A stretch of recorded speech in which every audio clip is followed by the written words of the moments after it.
noches, pueblo de Dios. Muy buenas noches, hermanos y hermanas, y bienvenidos a la Iglesia de las Revelaciones. Esta noche quisiera que estéis atentivos al verdadero Evangelio. Sé por experiencia que cuando uno habla a una persona del verdadero Evangelio, cambia de temperamento, como si Satanás se pusiera entre medio de él y de mí. Por eso os pido que estéis atentivos esta noche a lo que vamos a oír. Que Dios os bendiga y os guarde a todos. Amén. Oír.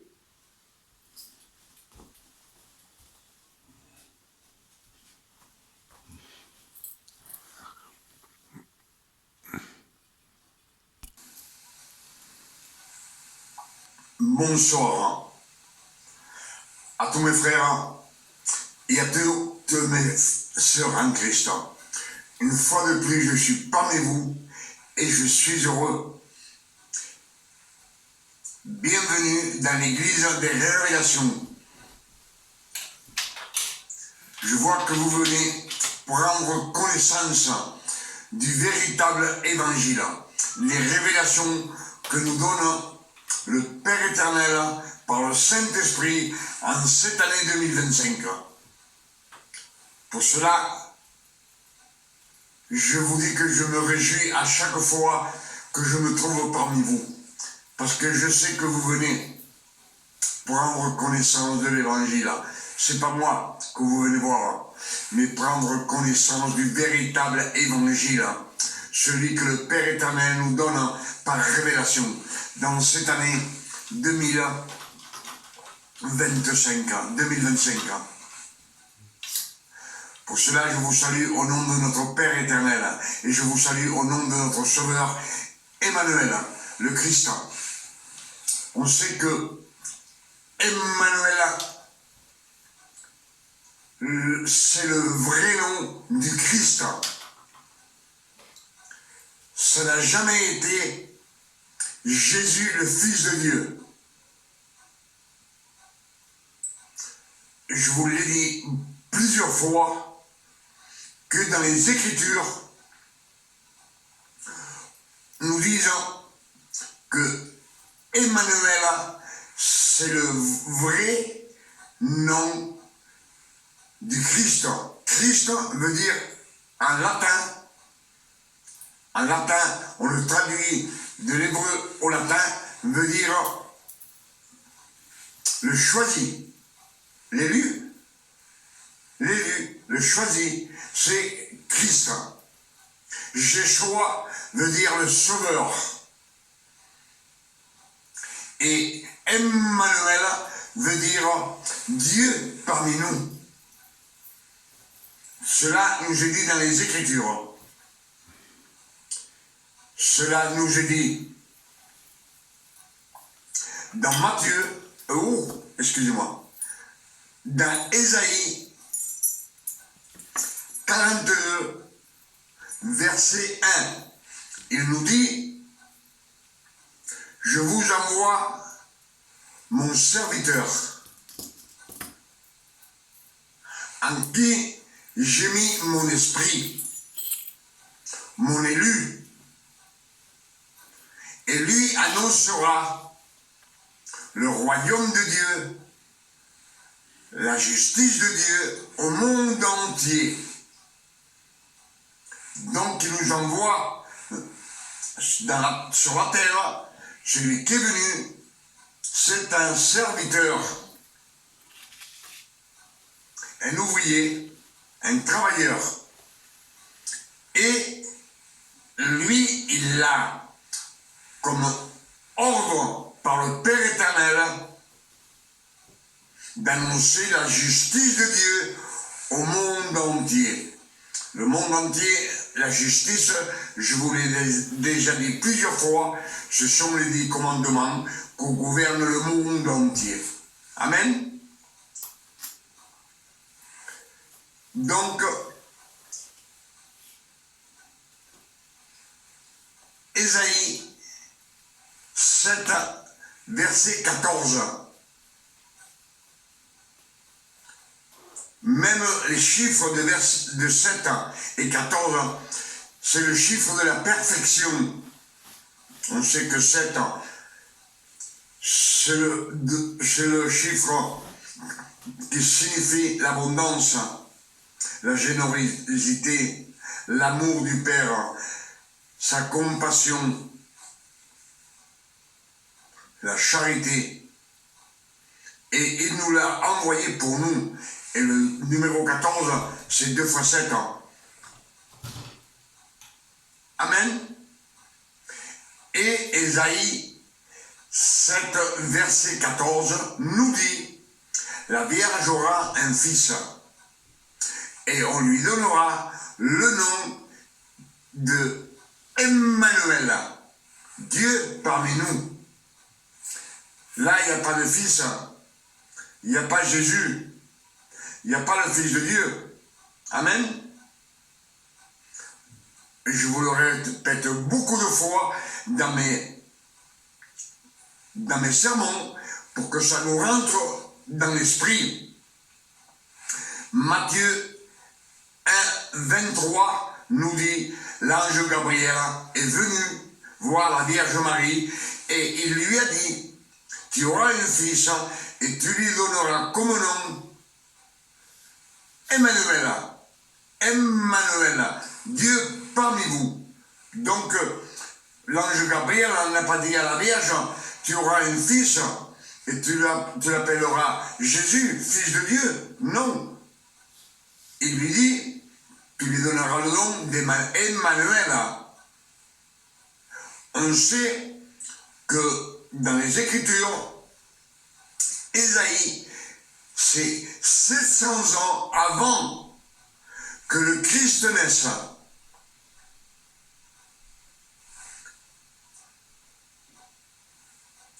Amen.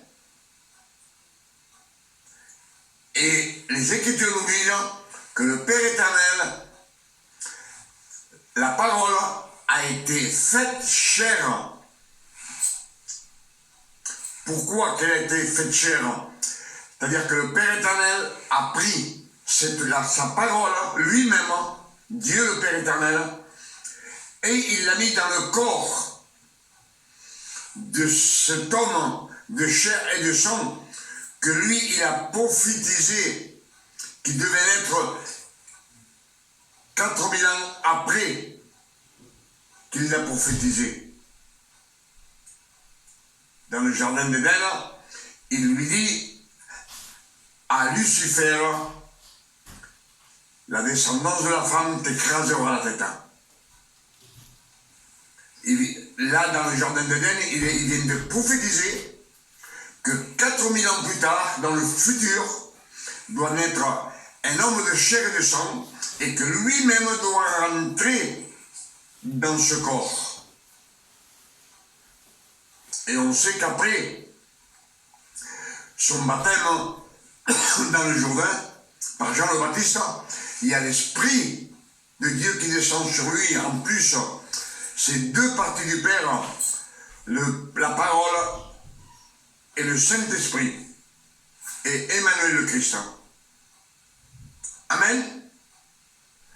On nous a toujours dit que le Christ était avant la fondation du monde. C'est ce qu'on nous a toujours prêché. Ce qui était avant la fondation du monde, c'est la parole. C'est le Saint-Esprit. Eux, ils n'ont pas été créés. C'est Dieu lui-même, le Père, la parole et le Saint-Esprit. Trois en un. Et ils nous ont prêché beaucoup de fois que au commencement, avant la poussière de la terre, avant que le Père éternel a mis un cercle autour de la terre, qu'il a tout créé par sa parole, et que lui, il est Christ, il était là. Et les Écritures nous disent que non. Même lui dit que non. Dit non.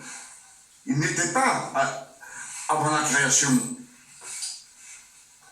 Il nous dit bien que il jouait sur le globe de sa terre.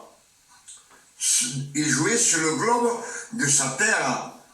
Il faisait les délices de son père.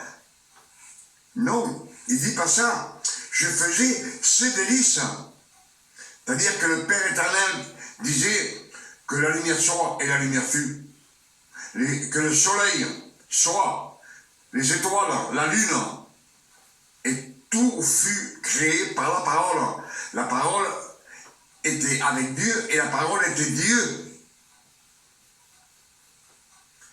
Et la parole dit, et je jouais sur sa terre et je faisais mon bonheur avec les fils des hommes. Il ne nous dit pas, je faisais le bonheur de mon père. Non, c'est pas écrit. On nous l'a prêché, je le sais. Et ça est resté là-dedans. Parce que, je ne sais pas si je vous dis une chose, il n'y a que les mauvaises choses qu'on retient. Les mauvaises paroles. Même quand on est gosse, il n'y a que les mauvaises paroles qu'on apprend le plus vite. Alors, comme je vous le dis, Ésaïe, c'est 700 ans avant la résurrection du Christ. Et le vrai nom de l'élu du Christ, c'est Emmanuel, Dieu parmi nous. C'est Dieu qui est venu parmi nous. Le Père éternel n'a jamais eu de fils. Après la résurrection du Christ, il a eu beaucoup de fils. Par adoption. Adoption. Pour cela, il est venu. Il a choisi un homme de chair et de sang, un ouvrier, un travailleur, un serviteur, pour se servir le Père éternel, pour reprendre toute la création et la sauver. Parce que la création était perdue. On était destitués de la grâce de Dieu. On était tous bons pour aller en enfer. Et le Père éternel a choisi cet homme, Emmanuel, né d'une femme. Et on va voir et écouter ce que Ésaïe, chapitre 49, nous dit. Et vous verrez bien que ce qu'il nous va dire, ce que le Père éternel va nous dire, c'est que le Christ, il l'a choisi. Comme il a choisi Moïse, comme il a choisi Aaron, Josué, comme il a choisi tous les prophètes, il les a choisis sur la terre pour se servir. Lui, ce qu'il veut, le Père éternel, c'est prendre sa création et qu'on vive éternellement comme on était dans le jardin d'Éden. Tout était permis et sous la sainteté de Dieu, sous la protection de Dieu. Amen. Alors je vous demande d'être attentif à ce qu'on va écouter, comme je vous le dis toujours, quand on écoute attentivement et qu'on n'est pas distrait, que nos pensées ne sont pas ailleurs, ni à gauche, ni à droite, parce qu'il y a des fois, je vous le dis par expérience, ça m'est arrivé, on entend une prédication et tout de suite, il y a Satan qui arrive, il te dit le travail est tel, et tu es avec ton travail, ce que tu dois faire demain. Ou le voisin qui est en train de rire. je dis le voisin ou la voisine, en tout cas à droite ou à gauche, et on est distrait. Et quand on est distrait, on ne reçoit pas à 100%. Pour recevoir la parole, les révélations, il faut être 100% afin de se remplir jusqu'à la bord de la parole. L'eau de la parole, c'est elle qui donne la vie. La parole, c'est elle qui donne la vie. Et les révélations, quand vous les prêchez, au monde entier, c'est pour apprendre ce qu'ils ne savent pas. Les incrédules ne connaissent pas les Écritures. Je vous l'ai dit plusieurs fois. Pourquoi qu'un incrédule, il ne croit pas en Dieu? Il n'a pas connaissance des Écritures.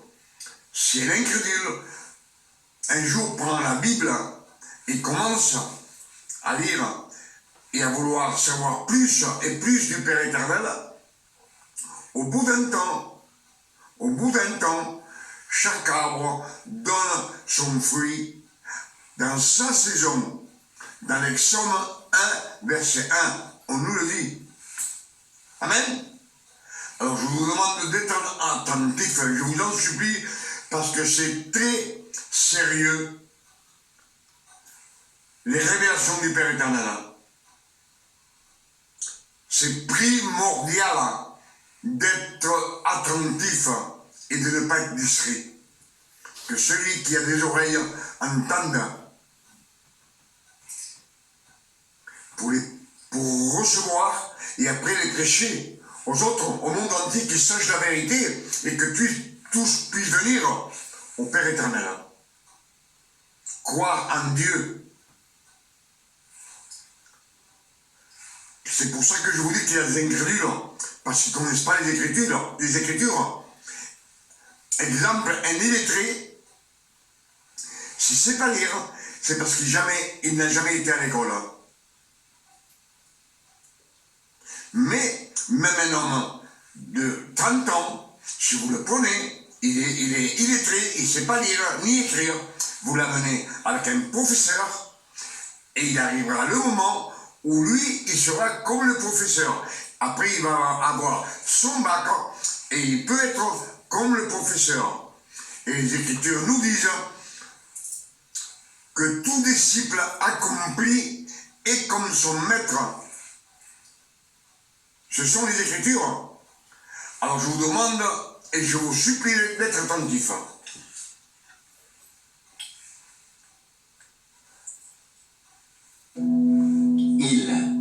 Écoutez-moi. Peuple lointain, soyez attentifs. L'Éternel m'a appelé dès ma naissance. Il m'a nommé dès ma sortie des entrailles maternelles. Alors, écoutons. Il demande aux îles. Les îles, c'est les hommes qui sont éloignés du Père éternel. Une île, pourquoi île, écoutez-moi, c'est un homme. C'est les hommes, les incrédules, ceux qui ne connaissent pas les Écritures. Il nous dit, écoutez-moi, peuple lointain, soyez attentifs. L'Éternel m'a appelé dès ma naissance. Il m'a nommé, dès ma sortie des entrailles maternelles. Il m'a nommé. Tu lui donneras le nom d'Emmanuel. Emmanuel, Dieu parmi nous. Amen. On va le relire. Il parle aux îles. Et les îles, on sait que les îles sont toujours éloignées. Mais c'est les hommes. Écoutez-moi, peuple lointain, soyez attentifs à l'Éternel. L'Éternel m'a appelé dès ma naissance. Il m'a nommé dès ma sortie des entrailles de ma maternelle. Des entrailles maternelles, c'est quand il a choisi dans le sein de la Vierge Marie. Et il l'a nommé. Amen. On ne peut pas dire qu'il était au commencement des temps. Il ne nous le dit pas. rendu ma bouche semblable à un glaive tranchant, il m'a couvert de l'ombre de sa main. Il parle d'Emmanuel le Christ. Ésaïe chapitre 49, verset 2. Il a rendu ma bouche semblable à un glaive à deux tranchants. Il m'a ouvert de l'ombre, il m'a couvert de l'ombre de sa main. Il a fait de moi une flèche aiguë. Il m'a caché dans son carquois. Il m'a caché dans son carquois.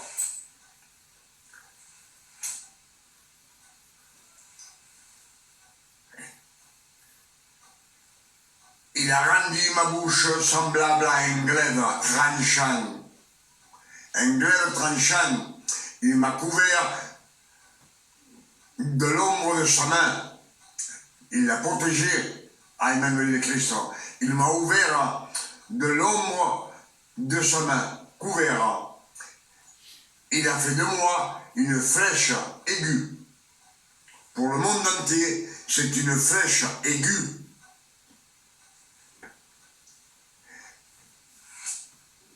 Amen. Il a fait de moi une flèche aiguë. Il m'a caché dans son carquois. Et il m'a dit, tu es mon serviteur. Et il m'a dit, tu es mon serviteur, Israël, en qui je me glorifierai, dit le Père éternel. Il m'a dit, c'est le Père éternel qui parle. Il m'a dit, là c'est Emmanuel, il m'a dit, c'est le Seigneur qui lui a dit, tu es mon serviteur, Israël, en qui je me glorifierai. En qui je me glorifierai.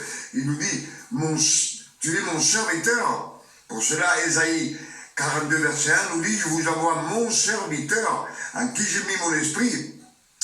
Je l'ai choisi, mon élu. Amen. Israël, en qui je me glorifierai. Et moi j'ai dit, c'est en vain que j'ai travaillé, c'est pour le vide et le néant que j'ai consumé ma force. Mais mon dos.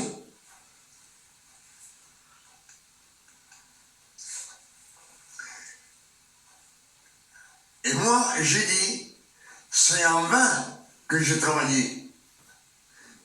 C'est pour le vide et le néant que j'ai consumé ma force, dit Emmanuel le Christ. Emmanuel, mais mon droit est auprès de l'Éternel et ma récompense auprès de mon Dieu. Auprès de mon Dieu, c'est pas auprès de mon Père. Sa récompense, Emmanuel, c'est auprès de mon Dieu. Mon Dieu. Suivrez mes préceptes et vous serez mon peuple et je serai votre Dieu. Amen. Moi est auprès de l'Éternel et ma récompense auprès de mon Dieu. Maintenant, l'Éternel parle, lui qui m'a formé dès ma naissance pour être son serviteur.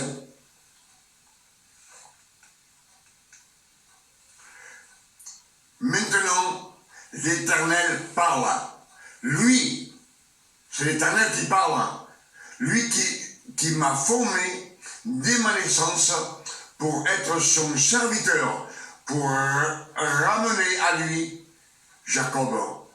Ramener à lui Jacob, c'est-à-dire les 12 tribus d'Israël. Et Israël encore dispersé. Israël, on sait, le peuple d'Israël qui a été dispersé dans tout le globe terrestre, dans toutes les nations, ils ont été dispersés. Pour cela, il nous dit, maintenant, l'Éternel parle, lui qui m'a formé de ma naissance, pour être son serviteur, pour ramener à lui Jacob. Et Israël encore dispersé, car je suis honoré aux yeux de l'Éternel, et Dieu est ma force. Dieu est ma force. C'est Emmanuel qui parle. L'homme de chair et de sang comme nous.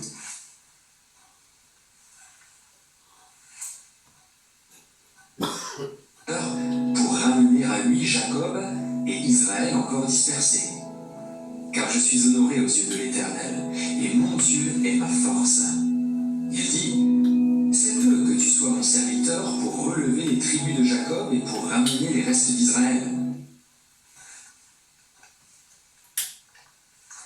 Il dit, c'est peu que tu sois mon serviteur pour relever les tribus de Jacob et pour ramener le reste d'Israël. Je t'établis pour être la lumière des nations, pour porter mon salut. C'est le salut de l'Éternel, pour porter mon salut jusqu'aux extrémités de la terre. C'est le Père éternel qui nous donne le salut. Amen. On va le relire. Il dit, c'est peu que tu sois mon serviteur. C'est peu que tu sois mon serviteur pour relever les tribus de Jacob et pour ramener le reste d'Israël. Je t'établis pour être la lumière du monde.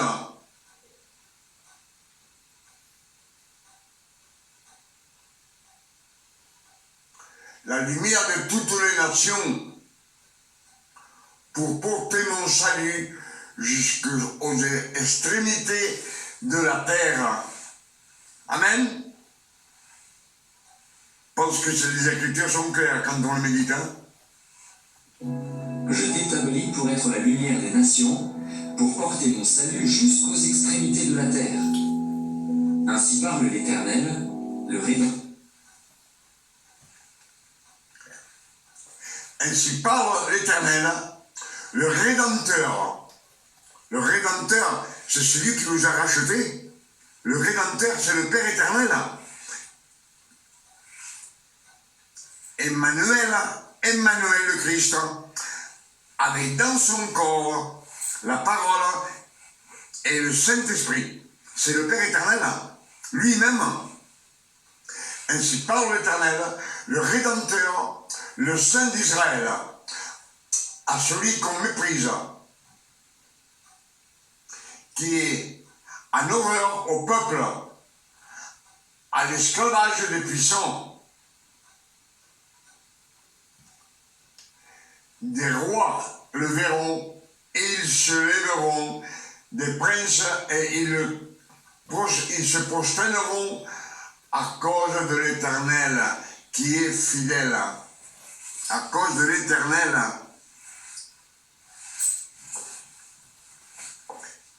Tous les rois de la terre doivent se prosterner devant le Père éternel. Les rois de la terre, on sait bien qu'ils sont tous des incrédules. Ils croient pas en Dieu, au Père éternel. Ils connaissent le nom du Christ, ils connaissent le nom de Dieu, mais ils n'ont pas d'amour pour le Père éternel. Je voulais expliquer beaucoup de fois dans mes sermons que dans les pays, même où on vit, ils ont peur, mais pas de Dieu. Ils transgressent, mais ils n'ont pas peur de Dieu, ils ont peur de la loi, de la nation où ils vivent. Car dans la nation qu'ils vivent, ils sont commandés par les 10 commandements pareils, même qu'ils ne croient pas en Dieu. Vous leur demandez, et vous croyez en Dieu, ils vous disent non, Dieu n'existe pas. Pourtant, ils connaissent le nom de Dieu, et ils connaissent le nom du Christ. Et s'ils font des transgressions, ils ont peur, mais pas du Père éternel, ils ont peur parce qu'ils vont être sanctionnés par l'État d'où ils vivent. Comme je vous l'ai dit plusieurs fois, si tu voles, tu vas en prison. Si tu tues, on te met beaucoup d'années en prison, et dans d'autres nations, on te condamne à mort. Si tu transgresses une loi, dans ce pays où tu vis, qui ne croient pas en Dieu,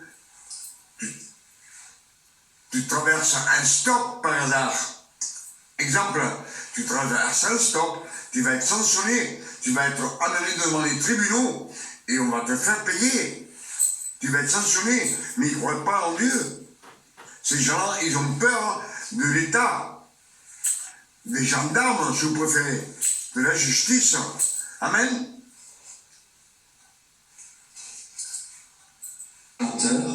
Le Saint d'Israël, à celui qu'on méprise, qui est en horreur au peuple, à l'esclave des puissants. Des rois le verront, et ils se lèveront, des princes, et ils se prosterneront, à cause de l'Éternel, qui est fidèle, du Saint d'Israël, qui t'a choisi. Ainsi parle l'Éternel, autant de...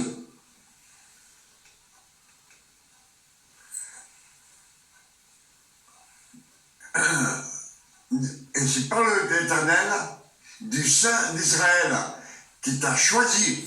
Il a été choisi, comme tant d'autres, choisi. Il a été élu, choisi. Ainsi parle l'Éternel, au temps de la grâce, je t'exaucerai, et au jour du salut, je te secourrai, je te garderai et je t'établirai pour traiter alliance avec le peuple, mais toujours pour le peuple d'Israël, pour les Juifs, pour les Séduciens, pour les Escribes, pour les Lévites. C'est pour cela qu'il est venu nous racheter. Amen. La grâce, je t'exaucerai, et au jour du salut, je te secourrai. Je te garderai, et je t'établirai pour traiter alliance avec le peuple, pour relever le pays, et pour distribuer les héritages désolés.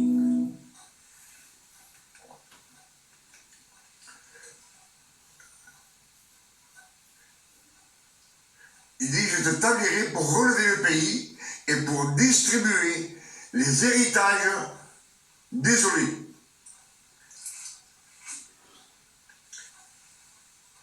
Les héritages désolés.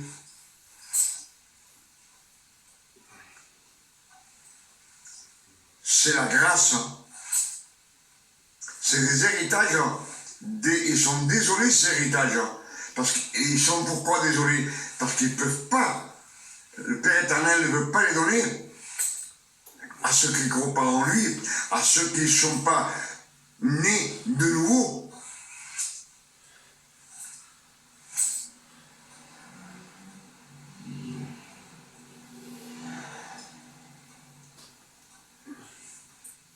Pour dire aux captifs, sortez.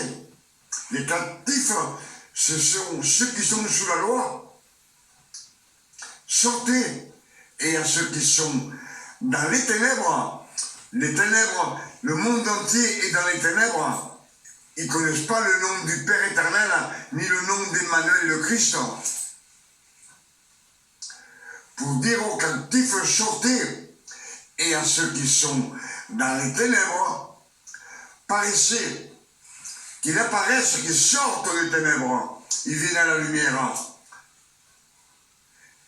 Ils péteront sur les chemins et ils trouveront des pâturages sur tous les coteaux. Le bon pâturage, c'est tu sors de la lumière et tu viens au Père éternel, tu vas trouver les révélations, les bons pâturages, la bonne parole du Père éternel. Amen. Je pense que c'est clair. Quand on médite les Écritures. Pour dire aux captifs, sortez, et à ceux qui sont dans les ténèbres, paraissez. Ils péteront sur les chemins, et ils trouveront des pâturages sur tous les coteaux. Ils n'auront pas faim et ils n'auront pas soif. Ils trouveront sur tous les coteaux. Ils n'auront pas faim, ils n'auront pas soif. Le mirage et le soleil ne les feront point souffrir, car celui qui a pitié d'eux sera leur guide, et il les conduira vers des sources d'eau.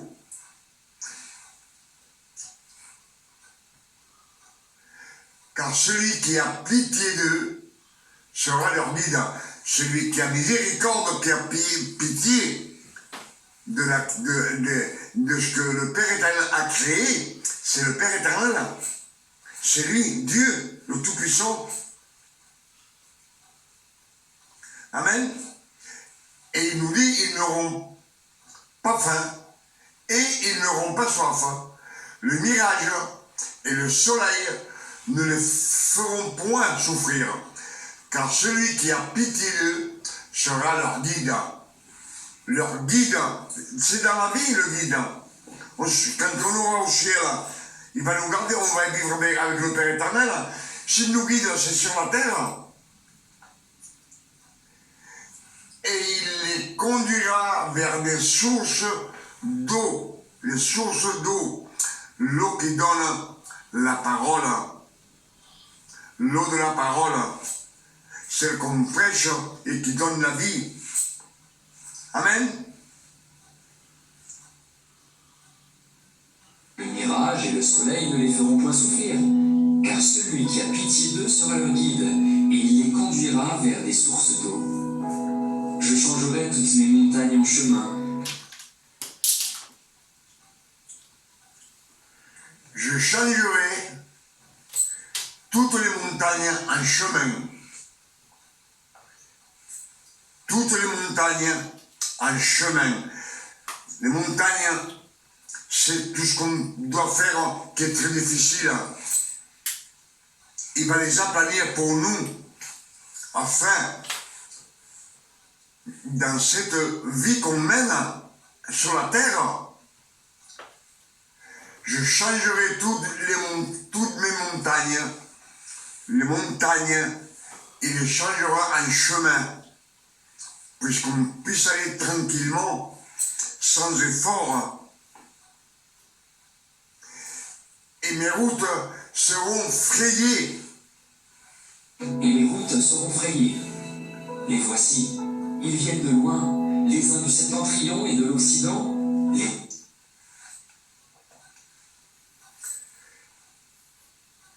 Et mes routes seront frayées. Je changerai toutes les montagnes en chemin. Mes routes seront frayées. Les voici. Ils viennent de loin. Les uns du septentrion et de l'Occident. Et les autres des pays de Sinim. C'est-à-dire de tout le monde. Tous ces gens qui vont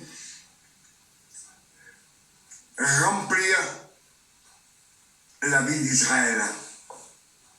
Ils viendront,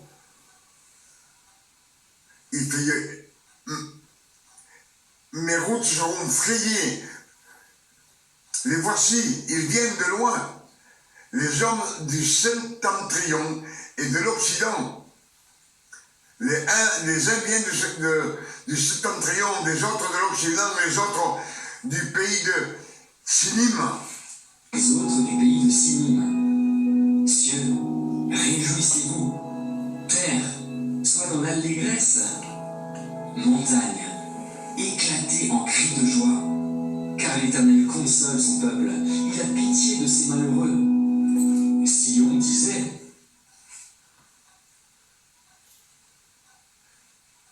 le Père éternel a pitié de son peuple. Il ne dit pas de ses fils, il ne dit pas de ses enfants, de son peuple. Amen.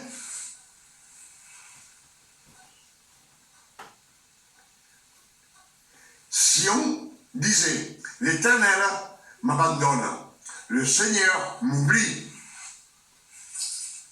C'est ce que disait le peuple d'Israël, les Hébreux, quand ils ont été abandonnés. l'Éternel m'abandonne, le Seigneur m'oublie. Une femme oublie-t-elle l'enfant qu'elle allait? N'a-t-elle pas pitié du fruit de ses entrailles? Quand elle l'oublierait, moi je ne t'oublierai point. été gravé sur mes mains. Tes murs sont toujours devant mes yeux. Tes fils accourent. Ceux qui t'avaient détruit et ravagé sortiront du milieu de toi. Porte tes yeux alentour et regarde. Tous, ils s'assemblent, ils viennent vers toi.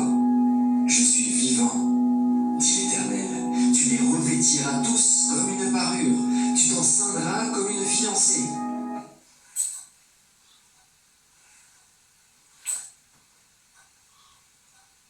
Il nous dit bien, porte tes yeux alentour et regarde. Toutes les îles s'assemblent. Ils viennent vers toi. Toutes les îles, tout ce monde lointain vient vers toi. Ils viennent vers toi. Je suis vivant, dit l'Éternel. Tu les revêtiras tous comme une parure. Tu t'en ceindras comme une fiancée. Je pense que on a médité beaucoup en cette année 2025 et le Père éternel nous a donné beaucoup de révélations. Amen. Pour cela, je dis au Père éternel, je lui demande au nom de notre Père éternel, de notre Sauveur Emmanuel le Christ, qu'il puisse nous enlever l'aveuglement de l'intelligence, qu'on puisse découvrir ce que ces Écritures nous disent, ce qui nous a prophétisé le Père éternel, parce que tout cela, ça a été prophétisé pour après la résurrection du Christ. Et on sait, si vous êtes un petit peu instruit, vous savez que tous les peuples d'Israël ont été éparpillés dans le monde entier. Et en 1948, tous ces peuples sont retournés vers Israël, Jérusalem, la Judée. Dieu lui a donné un nom en 1948, le 15 mai. Israël, il a repris le nom de Jacob, Israël. Et tous les Juifs qui étaient éparpillés dans le monde sont venus pour agrandir la nation. Amen. Dans tes places ravagées et désertes, dans ton pays ruiné, tes habitants seront désormais à l'étroit, et ceux qui te dévoraient s'éloigneront. Ils répéteront à tes oreilles, ces fils dont tu fus privé, l'espace est trop étroit pour moi, fais-moi de la place pour que je puisse m'établir. Et tu diras en ton cœur, qui me... Tes fils, il dit ça à qui? Tes fils, à Jacob, à Israël, les fils de la nation, ce n'est pas les fils de Dieu. Toutes les Écritures nous disent que les fils de Dieu, si le Christ est venu, il est né d'une femme, née sous la loi, afin qu'il accomplisse toute la loi de Moïse et qu'il rachète tous ceux qui sont sous la loi. Ceux sous la loi, il n'y a pas d'autre nation, ni les gentils, ni les incrédules, ni les pécheurs. S'ils ne sont pas sous la loi, Christ est venu pour rien alors. Pas pour eux, juste pour ceux qui sont sous la loi. Mais comme nous avons le libre arbitre, il y en a qui sont sortis de la loi. Ils se sont débarrassés de la loi. Il y en a d'autres qui n'ont pas voulu, comme les Juifs en ce moment même, on est en 2025, et Israël est toujours sous l'emprise des 613 commandements.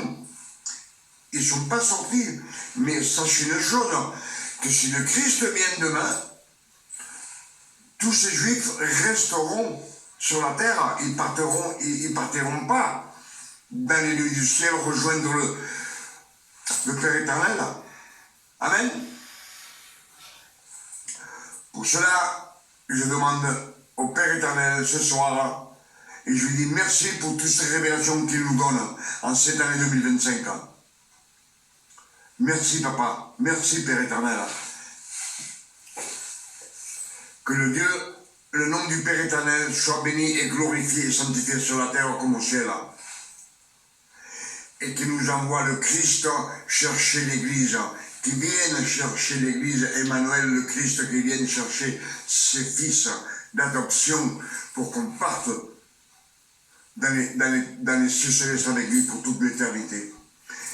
Amen. Et moi je demande au Père éternel, au nom de notre Sauveur Emmanuel le Christ, qu'il nous donne une nuit de repos, de tranquillité, de paix, de santé, comme le Père éternel donne à ses fils. Et je demande cela pour vous et pour moi, pour vos familles, pour vos enfants, pour ma famille, pour mes enfants, pour tous mes frères en Christ et mes sœurs en Christ. Amen.